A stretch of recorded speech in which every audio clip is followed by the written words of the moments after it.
Cool, sir. We are live. Good evening, everyone. So we have with us Professor Rahul Shukla. He's a ZAT convener and he has been the ZAT convener since 3 years and has a very vast experience of conducting ZAT exam. ZAT is the second most popular MBA entrance examination, and Professor Rahul Shukla is here to tell us what tips about how to prepare for ZAT and how exactly ZAT is different from other MBA entrance examination and what XLRI has to offer for the students. Well, a very warm welcome, sir. To start off, right? So most of the students are right out of the CAT examination yesterday, and for them, the general feedback has been that the exam was not in the expected lines, and many are disappointed with their performance. So, given that backdrop, so how can they pull themselves up and prepare for ZAT examination in this coming 1 month or so?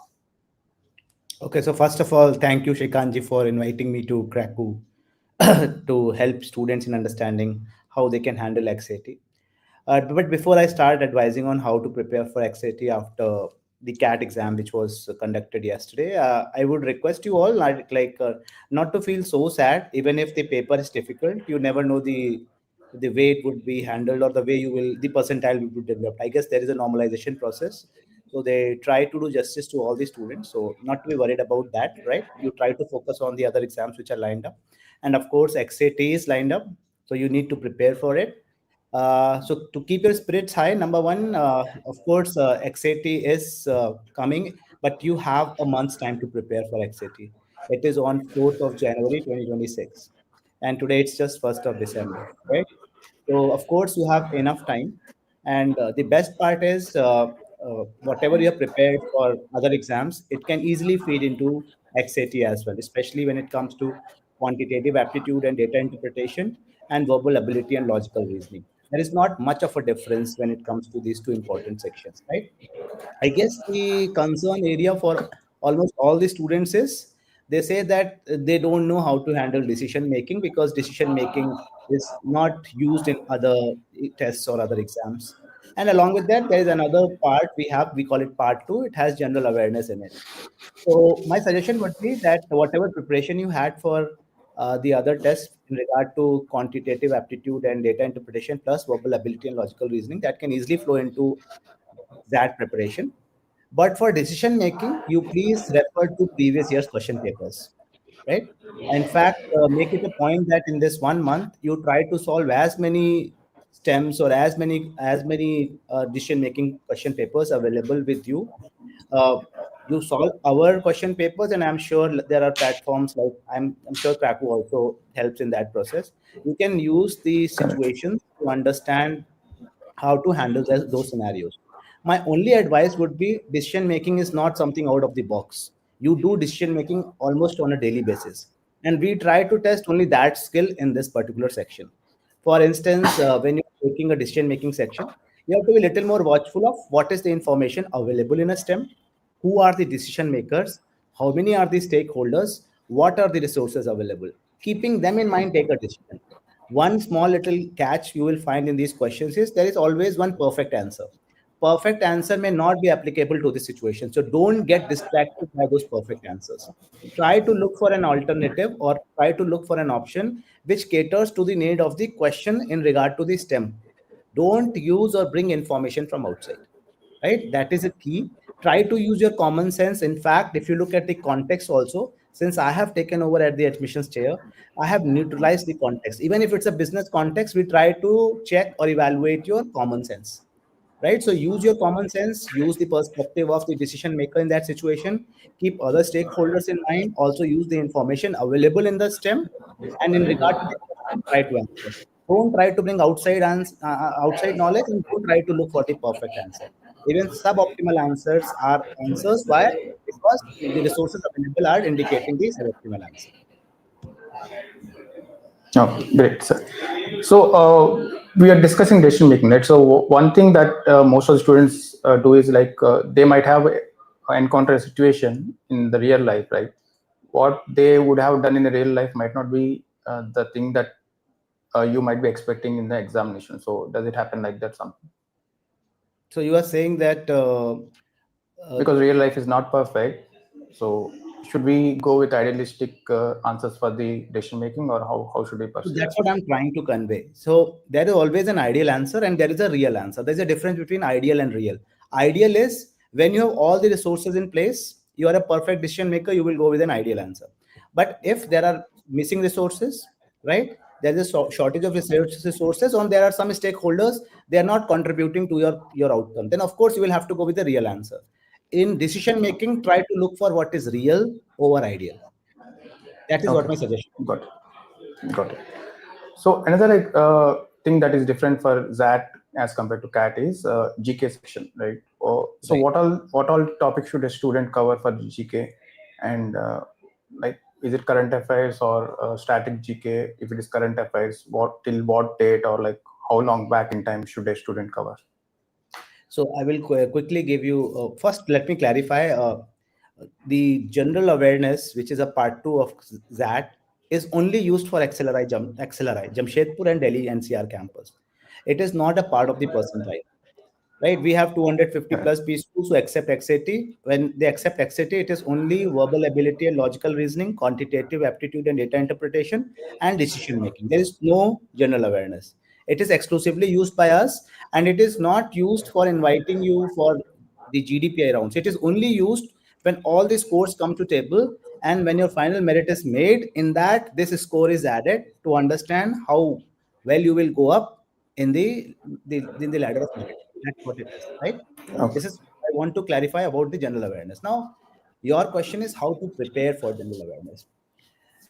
If you have kept your ears, eyes open for last 8 months, 9 months, that is what you are going to get, right? In fact, I would suggest that be watchful for the month of December as well, right? You can Okay. see a few questions from the month of December as well. Anything which is general is something which would be actually captured. We don't try to test your general knowledge abilities. We try to understand that when you are living, for instance, in a country like India, which is so rich in heritage and culturally, we are also way ahead of other nations. Were you aware of what was happening around you in this context, right? So mostly we try to keep our nation as a context. We try to check whether the students were aware of what was happening around in last 6 to 8 months.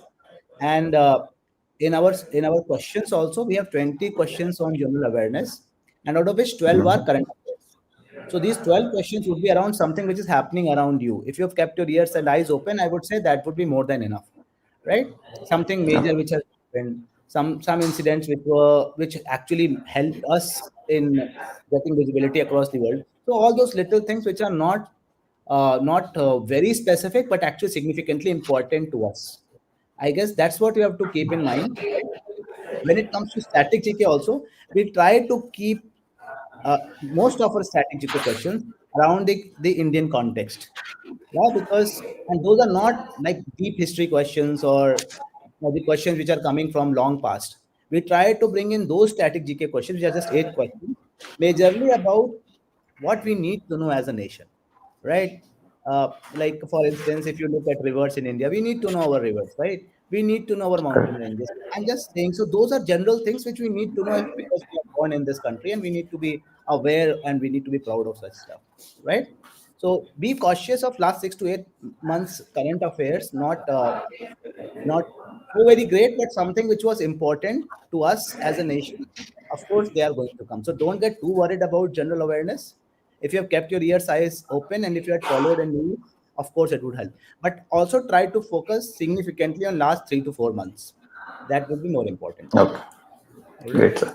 So, for current affairs, right? So, are there any broad categories that we should be preparing for? Let's say business category, or political, job, or sports, or any broad categories that we should focus Of on? course, sports is something we have as a part of our discussion. Sports is there. Some political events which are significant, right? Or something related to, for instance, something in technology which has happened across, right? Like just giving you an example, right? Like for instance, Correct. there was a person from I guess who was our armed forces person from Air Force. He stayed in a space station for some time. It's a very important thing, and everybody knew about it, right? So such events are important. Something significant happened in sports, right? You have to be aware of that, right? Like something which we need to know. It's not that you are sitting in a room and not understanding what is happening across, right? So something significant from sports, from politics, from technology. I guess those little things will make a huge difference. So Okay, not great. worry that much. If you have kept your ears and eyes open, well and good. But be cautious. Like even December is important. So don't ignore the month of December. Anything happening in the December, you may find it in the question paper. Significant. Okay, great, sir. So you have mentioned that December is also important. Does that mean that the question paper is not at freeze for that as XAT? And So good thing is that see there's a team which works on it, and that team prepares question paper way back. But then they okay, keep working on question papers, keep understanding how it is going on. So of course, anytime we can make changes, that is something which is in our control. And because we do it digitally, so to bring such changes is not so difficult for us. Had it been the way we used to do earlier, where question paper would get printed, of course, the changes were not applicable. okay. So given that some part of the question paper is done, right? So what can we expect about the level of difficulty for this year's question paper? So Shikanji, honestly speaking, we never try to make question paper difficult, right? In fact, Okay. I can very proudly say since I have taken over this office, we try to do an analysis with the help of the third party, which is actually helping us to understand what kind of questions are attempted and what kind of questions are not attempted by the candidates. And based on the Okay. inputs from this analysis, we try to bring those questions which students appreciate to attempt.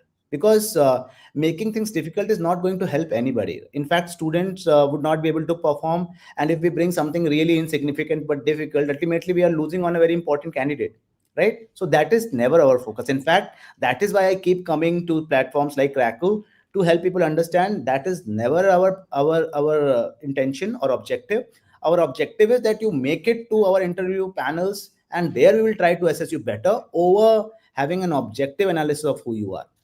So difficulty is not significant. We'll try to understand your critical skills. Will try to understand your logical skills, and we'll try to understand if you can apply what you have learned so far in our questions. That is what we try to test in our XAT or Xavier Okay, aptitude great. test. So another aspect in which XAT is different from CAT is that the sectional timings. So CAT has this 40-minute sectional times, where the XAT has a 3-hour long question paper where students can choose to switch between different sections, right? That is Correct. a challenge, and that's a advantage also, right? So how to make this challenge as an advantage for the students? So good thing about XAT is that we do not block our students from moving from one section to another section, right?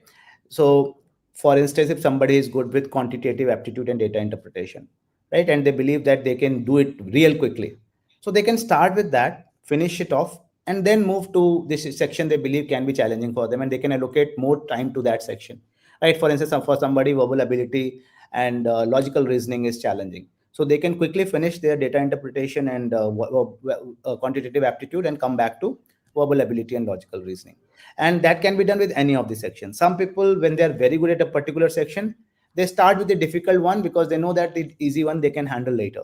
So it depends upon your ability, and it depends upon your priority. So you have to keep that in mind. In case, for instance, sometimes this also happens that you are in your favorite section, but there's a question which is not helping you out, so invest a lot of time in that.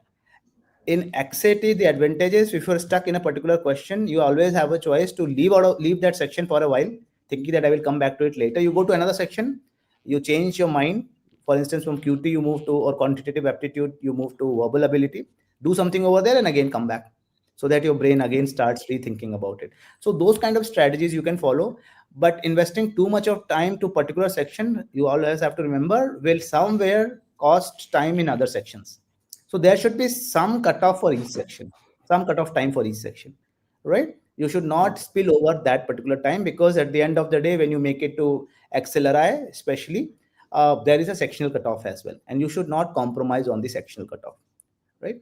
And of Okay. course, back Okay. and forth is an advantage. You can always use to its advantage. Good thing is, that's not our objective that we test your speed. We try to test your thinking skills, because we want students who are analytical in nature, logical in nature. We want good system two thinkers with also significant system one thinking, right? We don't solely focus on system one where people just jump to conclusions based on what they see. right? So we want intelligent kids. We want them to come here, become great leaders, and go and contribute back to the society. Is what is the objective. So because of that system two thinking, even if you are slow, right, but you are accurate, of course you are a best candidate for a B school. Is that what we try to test? So allocate time. Don't overuse your time in a particular section, but whenever you are stuck, please feel free to move to other sections, and that is the freedom we give. But there is a catch. You can do that only in part one, right? To move to part two, there is you have to spend 170 minutes in part one, then only you will go to part two. You cannot do that between Correct. parts. And part two is general awareness. That's for 10 General minutes. awareness. In Correct. part one, you can actually toggle among sections, these three sections. Correct. So in part two, right? So you have mentioned about part two. So I think 2 years back there used to be a essay portion in the part two also. So Correct. that had done away with the essay portion. So why is that? So honestly speaking, we have not done away with that section. There was see, I love to take feedback from our students and or our aspirants, and I try to bring that feedback in the exam so that the experience of this test improves. I was getting lots of requests from our candidates about essay, saying it should be moved for a simple reason. In many centers where our exam was conducted, the hardwares sometimes were not operating well, or some keys were not working. So we realized that why those people should get a disadvantage. If, for instance, my keyboard is not supportive, why should I lose marks? So what we have done is we have kept essay, but when students get shortlisted for XLRI, especially for GDPI rounds, we get this test conducted over there in the form of WAT. We call it writing aptitude test, right? So we use it there. We are not doing it for everybody now. And earlier also, when we were doing it for everybody, we were only using it for XLRI. Our associate colleges never asked for the test scores or the tests. So therefore, when we only were using, we thought we should use it only for XLRI candidates who come for interview. It would be there easy, and also students would also get enough time to write about it. And that's why it has been moved there. But of course, it is very much there, not as the part of XAT, but it's a part of our GDPI rounds. Okay, great. I think since you have become a convener of XAT, right? So we have seen certain changes for in the exam format. So I think it's good that you are using the feedback and then the data analytics for improving the examination. Having said that, right? So there is a general perception among students saying that the quantitative ability of XAT is slightly difficult than CAT. So is that true, or what is your I opinion would on that? say it depends upon the perception, but again, that's never our objective. In fact, from last year, we introduced calculator also in XAT. I'm sure you are aware of it, right? Correct. And most of our questions are application based. They are not formula based. In fact, today itself in my class, I was talking to few of my first year students, and they said, "Sir, after our test, this test which got over yesterday, we were not in a mood to take any test. But then my mother advised me to go for XAT, and I went there. I did. I could make it. I could get very good percentile, and now I'm sitting at XLRI." So we make question papers in our quantitative aptitude section also in a way that even if somebody is not from mathematics background can manage to do that without formula. That is what is our focus. You will find very few formula based questions. It requires you to think. If you can think, of course, you will do very well in quantitative aptitude and data interpretation. And that is what we are continuously trying to tell, that we don't make it difficult. We make it mostly application oriented. So another portion where XAT is different is the verbal section. So we have poem, and last year we had cartoon Cartoon, from New York Times coming in. So right? what can we expect this year? Anything different happening this year, or what can a student expect in the verbal section? So honestly speaking, I'm very well connected with my students. In fact, here also, and I do lots of corporate training programs. So I keep meeting corporate guys in my training program. I love to connect with the next generation, new generation, and you are, I'm sure, because you are also in this trade, Correct. you know, it's important. Our kids are different. This new generation is different. They are more sensitive, right? And we also have to take care of their, mental health, because there's a lot of pressure building up. We are not realizing, but we are putting a lot of pressure on them. So as a team, we have decided that we will keep the mood of the paper light. right? Making it difficult, unnecessarily putting pressure. Will see, otherwise also they are preparing so hard, they're under tremendous pressure. So to keep the mood light, we have started experimenting with the context of our question papers. You would have realized last year we used some Harry Potter context, right? We Correct. also tried to use this cartoon which was funny, but it was logical reasoning.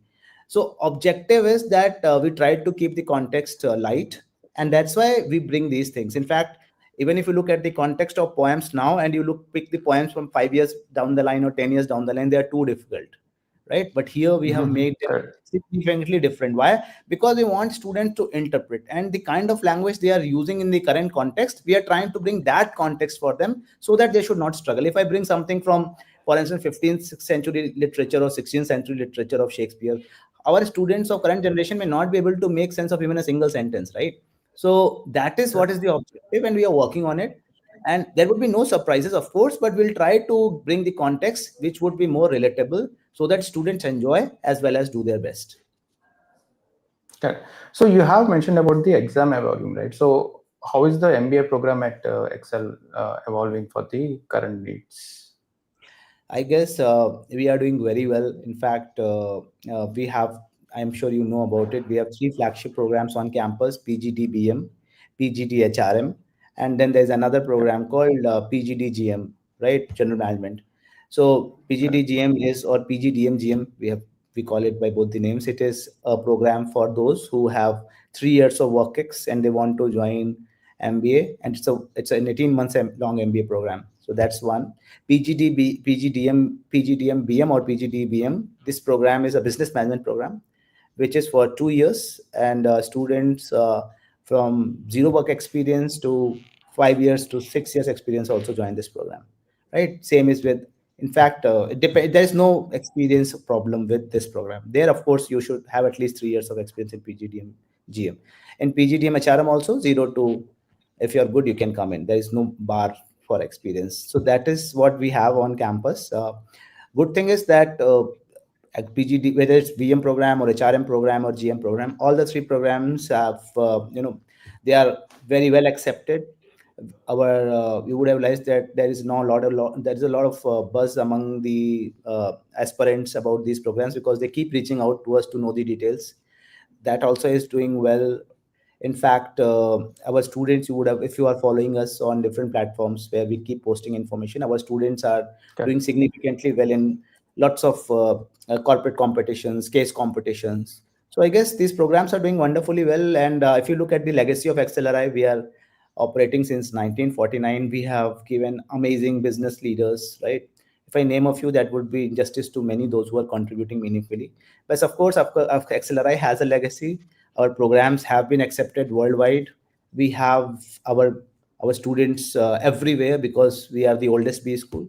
So I guess significance of XLRI program is continuously going up, and of course we are also trying to keep ourselves abreast and updated with whatever is happening around. So updation is happening, faculty is experimenting, students are amazing. So I guess all in all, everything is great here at Excel. Great. Good to hear that, sir. So we, while discussing MBA, right? So is that popularity of MBA is going down? Like, because I'm saying that because this year we had the CAT numbers going down by 10%. The number of applicants for CAT. How are the numbers looking for that, and what is I the could relevance of say, MBA in the current evolving world? so I cannot comment on the numbers, but you would have realized that till last year numbers were picking for CAT as well, right? They went Correct. really well. This year they have come Correct. down. So it would be too early to say that popularity is coming down, right? In fact, just a few days back, the data about our GDP was out. We can understand how well we are doing as an economy, right? So it is too early to say. In fact, the same discussion I had with my student a few days back. He was visiting me from one of the important consulting firms for a discussion here on campus. And what he mentioned was really interesting. He told me upfront that, sir, people don't understand if they are getting influenced by this narrative that MBA is not significant. They should understand that those who have a degree like MBA, I'm not saying XLRI MBA, any good MBA degree, then they will understand how quickly they rise up the ladder of success in the organizations. Your basic degree definitely helps you. It helps you in getting good Correct. salary. But you also have to understand that there is a saturation point. Beyond that, you cannot grow until you have an additional degree like MBA. These certifications which are available will help you, of course. But if you have good number of people around you with MBA degrees, you would have seen the growth they have with that additional MBA degree, with the growth you have with a basic degree. So I would always suggest that if you have a basic degree, MBA degree is always a good idea until you're not interested. That's a different thing altogether. And I don't think Yes. MBA will lose its sheen in just 1 year based on the numbers. There are people in the industry, they still talk about, we are getting lots of companies here on campus because of it. Our placement season is on, right? And I talk to recruiters, I have friends in recruiters, I have students in sorry, I have friends in corporates, I have students in corporates, and I also train the corporate people. I don't agree with this idea that it's losing its sheen, right? Of course, there's a lot of discussion going on in different forums, but I would suggest our aspirants to use their intelligence and prudence to arrive at a conclusion. Because if I become successful and I say MBA is useless, will not make any difference in my life because I'm already Correct. established. But Correct. if you as a student start believing MBA is useless, it will make a huge difference in your life. So be watchful, right? If I today say I make a lot of money, that money is useless, right? Money doesn't make any difference in life.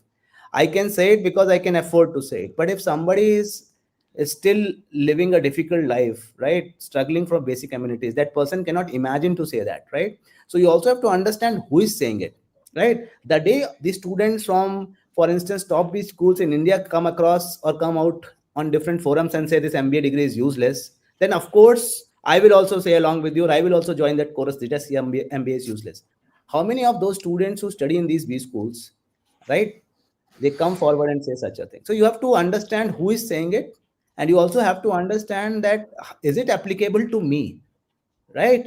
You have to understand the context. You also have to relate it to yourself. Jumping to conclusions based on somebody powerful saying doesn't make sense. You have to use your own critical thinking skills. Is what my stand is. It's my personal opinion, right? Otherwise, so Definitely. why people are still aspiring for ABC schools, right, or XLRI or Lucknow and or these MP schools? Why?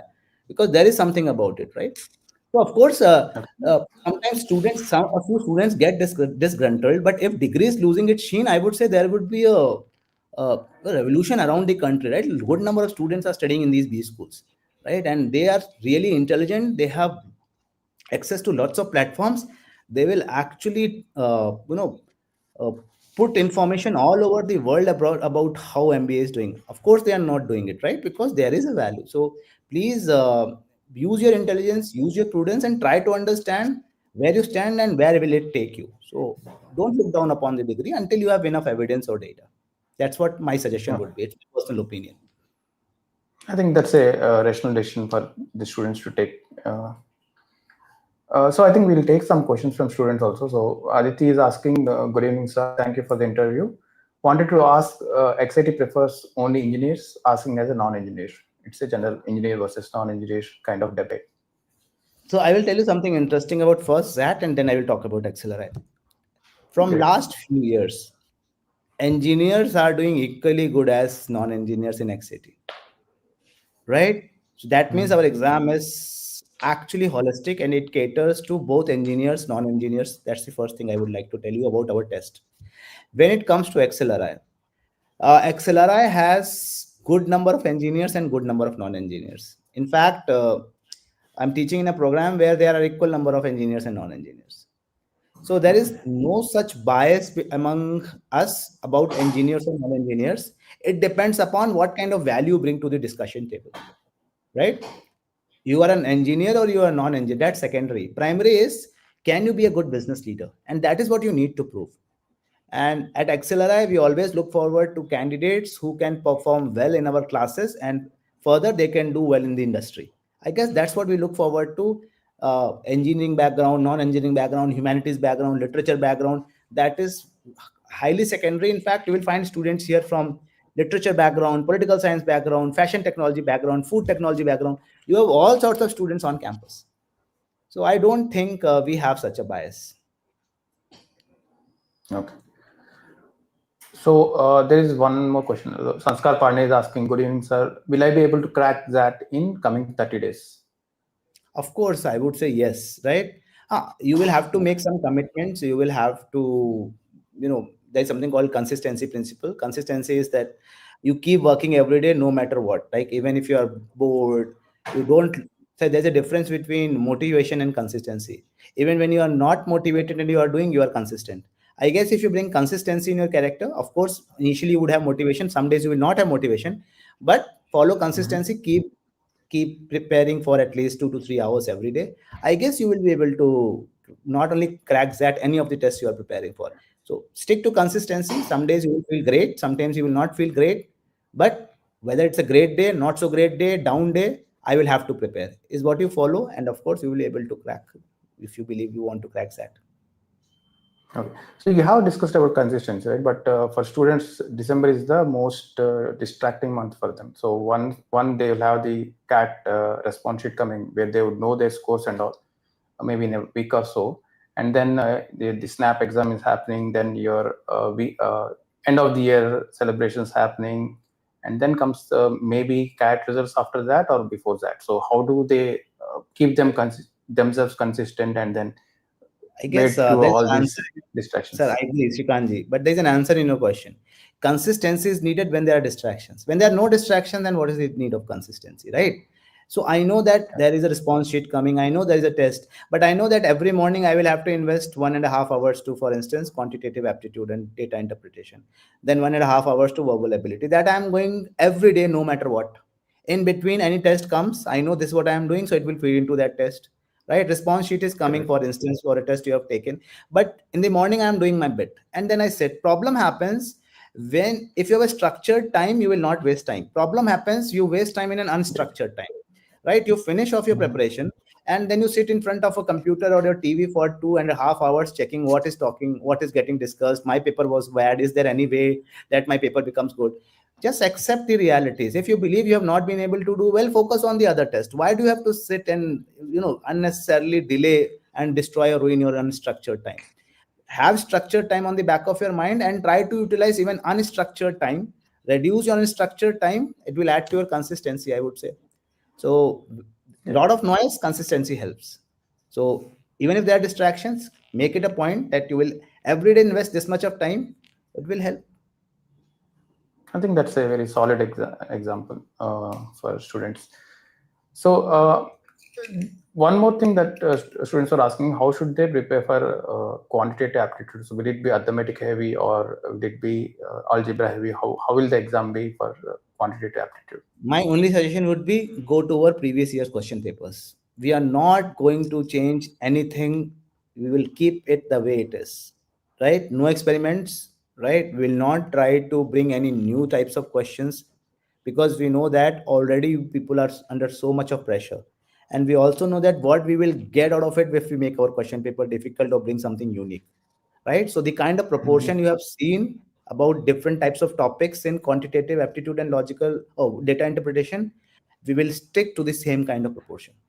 There is no change going to Okay. happen, especially for last 5 years. Okay. So you have spoken about Gen Z students coming in and then trying, you're adapting the exam for Gen Z, right? So one thing that we have observed among the students is attention deficiency, right? The attention span has decreased for the students or everyone in general, right? So how does someone who is preparing for a CAT where each section ends at 40 minutes switch to an exam which is like 1 hour 170 minutes? It's almost a 3 hour exam. How does one keep himself engaged during the whole course of the XAT examination? That's a very good question, but I guess our exam or our test caters to what you are saying, short attention span. If you are taking, for instance, any other test where you have a specific time of, for instance, 2 hours, if you lose focus, you lose a question because somewhere the speed is also getting tested. In our test, even in between you take a break, you can always come back and focus again. So you can also keep some buffer time in that 170 minute to use, for instance, thinking, reflecting, or taking a break, which you will not get as a privilege in other tests. So by design itself, that caters to that gap which happens while you are reading or analyzing, and when you have distraction from what you're doing. So more time. Why? Because you can actually allocate right amount of time to each question. That is what I guess happens in XAT. And that's why, of course, if you believe Gen Zs have short attention span, it's good for them. But I guess those who prepare for such tests, they train themselves to enhance their attention span. So that also is good. But our test caters to those who have not got a very strong attention span. To them also it caters. So that way, that is more holistic in nature. I think it's a very fair point. So they have the luxury of taking a let's say, at 5 to 10 minutes of break in Yes. between the exam, and then again go back to any section that they want to concentrate on. That's a very fair point. So we have some questions regarding Excel. So is there what is a safe score for XLRI, Jamshedpur or Delhi? So it's very difficult to comment now. It again depends upon the kind of scores everybody. It's always relative, right? So it all again depends upon the kind of students appearing, the kind of questions which are attempted, the kind of scores they are getting.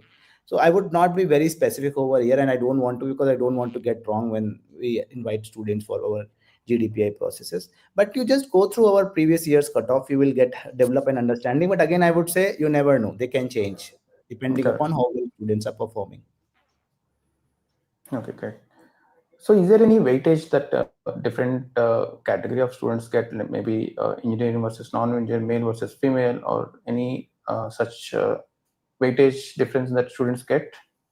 So when we have a cutoff for interviews, of course, for there is some lower cutoff for genders, right, and those who belong to the disciplines, different disciplines. But we try to call more students instead of reducing the number, right? So if I have to call 10 students, right, I will call 15 students instead of 10 students. It would add to our cost of interviews, right? But we don't want to do injustice to those 10 students because we are actually reducing cutoff for a few, right? And then we create a level playing ground. Those, for instance, who come from little disadvantaged backgrounds, we bring them to the board.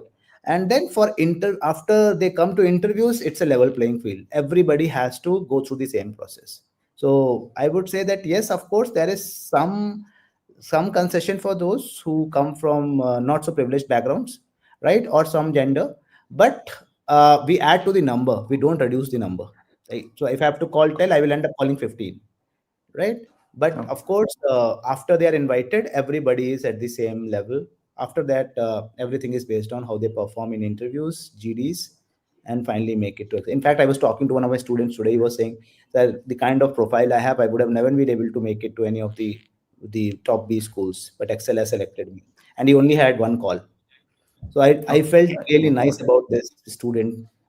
At least we have been able to make a change in his life, and he's very bright, right? So we cannot judge everybody on the basis of the past, right? Sometimes some situations happen, so students don't perform in their past. Doesn't mean that they will not perform in future. So I guess that philosophy also we follow at Excel. Okay. So I think one relevant question for this coming from Mayur is asking how much does 10th, 12th matter or does it not? So it matters. I would not say it doesn't matter, right? But it's not like it is a significant differentiator, right? So of course, marks have a role to play, but I told you, as I've already told you, that there are students who are average throughout their career, right? So for instance, I can be very good at analyzing information, but I may not be good at writing it down, so I would not score well, right? That also happens with many students. So they don't look very good on their transcripts or mark sheets, but when you talk to them, you will find them really interesting. And that is why Excel interview becomes very important. So I would say that it has a role to play, but if you do very well in your interview processes, you have chances, equal chances as somebody who is doing well. Okay. Yes. So is there any ratio that you calls versus converts ratio that you follow for the interview calls, or you just select all the candidates who you feel have a potential for conversion? Conversion in the sense, just can you please elaborate on this question? Make make it to the final, like any candidate in whom you see a potential, right? Who can be a very good student who can contribute for the Excel or like to the student communities. So do you shortlist all the candidates like that, or how does is there any ratio that you follow, like 1:10, So, or like you're mentioning? so when we call people, of course, there is a ratio we follow, right? But when they come to the discussion table, after that, it is all about their potential. So those who well, they Okay. make it to the final merit list. Those who don't do well, of course, we want them to come again, right? Prepare well and I think come. that's So merit is something XLRI respects a lot. good. So there is Yes. one more question coming. That we have missed that. So can you explain the negative marking for leaving questions? What exactly is the rationale behind that, and how can So one we have plan? two types of negative markings. If so, one is that if you miss out on a question, we deduct 0.25. And after 8 questions, if you skip 8 questions, on the ninth question, if you skip, you will have 0.10. I guess that's what we do. Objective is that you should not blindly keep marking questions, so that is why Mhm. we have negative marking. But we also don't want you to leave the questions to an extent that it somewhere challenges your final scores. So it's just a nudge. That 0.10 is a nudge that don't keep skipping questions because of the fear that you will lose 0.25, right? So wherever you are having some understanding that this answer may be correct, out of fear of 0.25, you should not keep dropping questions, right? Of course, be Okay. watchful, but you should not get into this spree of dropping questions because you're scared that 0.25. So there we want to nudge you again that don't have to drop. You keep attempting. Wherever you're sure, please attempt. That's why it's 0.10. So this 8 questions is across all the sections, right? For the one See. part A. Yeah. Yes, part A. And if I remember correctly, there is no negative marking for the part B GK Yes, questions. yes, yes. No negative marking for general awareness. Great. We have, I think we are almost at the end point, right? So there is one more question about work experience. So how do you, let's say, rate a work experience? So is there anything that higher weightage you give for any company or any background of work experience? And second thing is like, what is a good optimal work experience for a student to have? See, again, I would say that at XLRI, of course, work experience matters, right? But you will find lots of freshers also on campus, right? So we want people with good analytical and logical skills, no matter what. And that's what companies also look forward to. If companies are coming for selections or recruitment to XLRI, to PGDBM and PGDHRM program, which we call BM and HRM at XLRI, if they're Correct. coming for these two programs, they are also aware that they will have students with zero work X, and they would also have students with 3 years, 4 years, 5 years, 6 years, whatever work X, right? They have that on the back of their minds. So I guess work X doesn't matter much. What matters is how good you are in analysis and logical thinking. In your interviews, if you exhibit good logical thinking and you have no work X, you have chances to make it to Excel. And you have very good experience, but you don't make any logical sense when you talk, or you don't know about how you have performed and what you have done, and if any change happens, how would you handle? Of course, you will miss a chance. So XLRI never focuses on a particular kind of component in your profile so that you make it to Excel. We look forward to a candidate who is holistically good. And I guess that's what we stick to, and we will never change our stand on this particular issue. So WorkX is good, right? But even if you have zero WorkX, you have equal chances. Okay. There's no difference to it. Yeah. Okay. So I think we have come to the end of the question. So any final words that you want to share with our students, and like how So I would XLR in only general? say I would say that our registration closure date is coming. It is 5th of December. If you have not filled the form, please fill the form. You have enough time. You have more than a month. Today is only 1st. Our exam is on 5th of January, right? Keep preparing. Bring consistency. Spend at least 2 to 3 hours every day to the paper. Solve our previous year's question papers. You have lots of forums, like I am sure Cracku also offers you help. Please take the mocks, as many as you can. We are also opening a mock very soon, hopefully in a day or two. And try to take the real test experience. Keep preparing and stay consistent. Definitely, you will crack it. You don't have to get worried. And don't take this test as a pressure exam. I will try to, this is my objective since I have taken over, that I want to keep the exam relatable, doable, and student friendly. So I will stick to that in this year as well. Definitely, I think we have been observing the same trend across last 3 years. So, and thank you very much, sir, for coming in, and Thank you, Kanji. very have a good day. Thank you, sir. Thank you. Pleasure talking to you. Thank you. And all the best to everybody here. Thank you so much, sir.